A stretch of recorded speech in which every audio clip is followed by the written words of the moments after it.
You did good in school, you went to college, studied hard, and got good grades. Yet, you're still living paycheck to paycheck, and you feel hopeless. That's true for millions of people around the world who were told the lie that as long as they worked hard, they were going to get rich.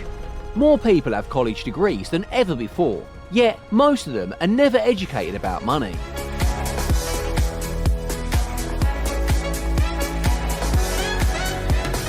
Many people think that being wealthy is just luck, or maybe it happened because the person cheated the system, committed fraud, but that's not the whole story. When it comes to money, the regular folks and the wealthy just have extremely different opinions. A regular person thinks that money is time spent working at a job. They believe that you must work hard for a safe paycheck and save up for retirement, and that's about it. Not a lot of people think about being a maker, a builder, a capitalist, an investor. You know, this is the mind of true wealthy folks. Because for them, the first step to building wealth is to disconnect time from money. The rich know that the market rewards you for what you provide to it, and that's how millionaires are born. They create millions of dollars in value for the marketplace. And I know, at this point, you're probably thinking, oh, but I can't create millions of dollars in value. Well, the sad truth is that you are creating a ton of money already, just not for yourself. Take a look at Apple. The average salary at the company, including base and bonuses, is $140,000. Not bad, right? Well, wait till I tell you that an average Apple employee generates a revenue of a whopping $2.4 million. So yeah, you do know how to create value, but you're not just creating it for yourself. Instead, you're creating it for a corporation. But then again, isn't business for people who already come from wealth? No. 68% of ultra-wealthy with a net worth of $30 million or more are self-made. And in today's video, we're going to talk about what they know that you don't. The first thing that the rich do to make money is to solve an existing problem in the world. Let's take Elon Musk, for example. He's running Tesla, a company that's becoming ever so popular in the era of climate change and high gas prices. But even then, he's trying to solve more problems. In fact, the company's self-driving research is the perfect example of this. Musk knows that the majority of folks don't like to drive and think of it as a chore. And frankly speaking, no matter the reports, self-driving cars are safer than your regular road cars. So he's trying to solve that problem too. It's quite simple, really. People pay for their problems to be solved. If you're hungry, you pay for food. If you're bored, you pay for entertainment. If something you own doesn't work, you pay to get it fixed. If you look at all the biggest companies in the world, they're successful because they solved a problem. Google solved the problem of searching the internet. Apple put a darn computer in our pockets, solving our problems with communication. Amazon solved the issue of retail shopping and folks not having the time to go out for every little thing that they need. Look, I'm not saying that you have to build the next multi-billion corporation. All I'm saying is, if you see a problem, try to solve it and you'll be paid for doing so. I know it sounds daunting, so let me give you a little example. Let's say you're super into pizza and all the pizza places in your town suck. You discuss with a few friends, and even they acknowledge that the pizza in your town could be better. So what would be the next step? Opening up a pizza shop and giving your customers exactly what they need. Now, when the rich solve a problem, they scale their ideas. Elon Musk didn't stick to selling Teslas in the United States. Nope, he went global. Once you have a solution to the problem that you're facing, you can scale your efforts.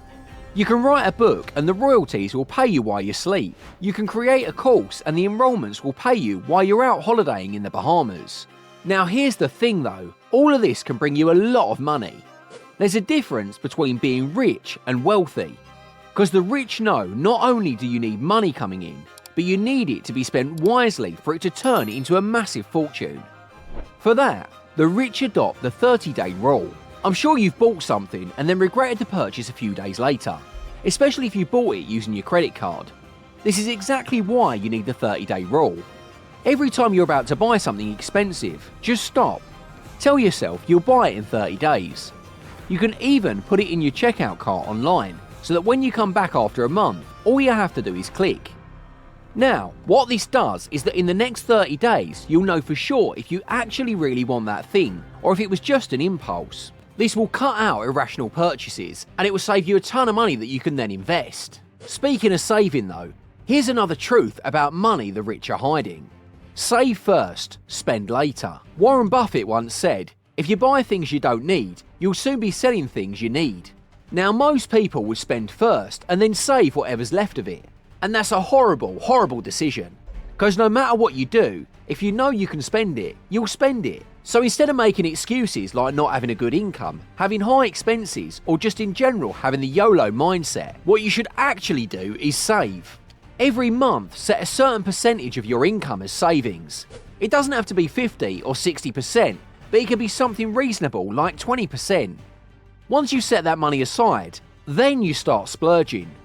Oh, and instead of keeping it all in the same account, keep that money elsewhere so you don't get the false sense that you have money. You know, act poor to be rich. Just that. The next secret is the one the rich follow religiously, and that's to pen down their thoughts. I know it sounds stupid, doesn't it? However, writing thoughts down on paper is amongst the most common habits that the rich and successful follow. When you write down, and no, typing isn't allowed, every day, you actually think about your thoughts and reflect on them. Your brain slows down and you think coherently. Again, what's the benefit of all this? Well, when you write stuff down, you reflect on how your day went, what you did correctly, what you did incorrectly, and what you need to learn. This helps you avoid mistakes you make and capitalise on the good decisions that you've made. Speaking of pen and paper though, one thing the rich know is that there are lots of benefits to remaining a student of life. The world around us is always changing, especially when it comes to technology. In fact, the only thing that's constant in life is change. If you're good at something today, it might be redundant tomorrow. Just take a look at how AI is replacing writers all over the world. So if you want to be rich and successful, you need to learn so you can adapt to these changes. Some of the most successful people in the world, like Indra Nooyi, the former chairman of PepsiCo, and Warren Buffett, have always talked about how continuous learning is extremely important. Life has something to teach every day, and you'll only be successful if you learn those lessons and keep growing. But there's more truth about money the rich are hiding, and that's the fact that we should always resist the obvious. By the way, if you're enjoying everything in this video so far, would appreciate it if you could just like and subscribe. A very small amount of the global population is truly rich, and that's because they resist the obvious. When you keep doing what everyone else does, you'll become what everyone else is. To stand out from the crowd, you need to think differently. If you're facing a problem, think outside the box.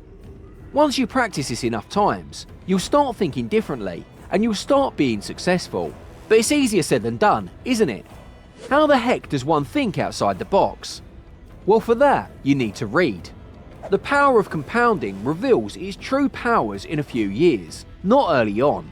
And that's exactly how knowledge also tends to build up. Bill Gates, one of the most successful people ever, reads around 50 books a year. That's almost a book for every week. Once all that knowledge builds up, you can start thinking outside the box, and you can start making better informed decisions. 88% of wealthy people read for at least 30 minutes per day, and that's exactly what you need to be doing. Last but not least, investing. You've done everything you can to make money. Now is time to keep it and grow it. And the best time to invest? Now. Albert Einstein once called compound interest the eighth wonder of the world, and he's right. This is one of the biggest ways to get richer.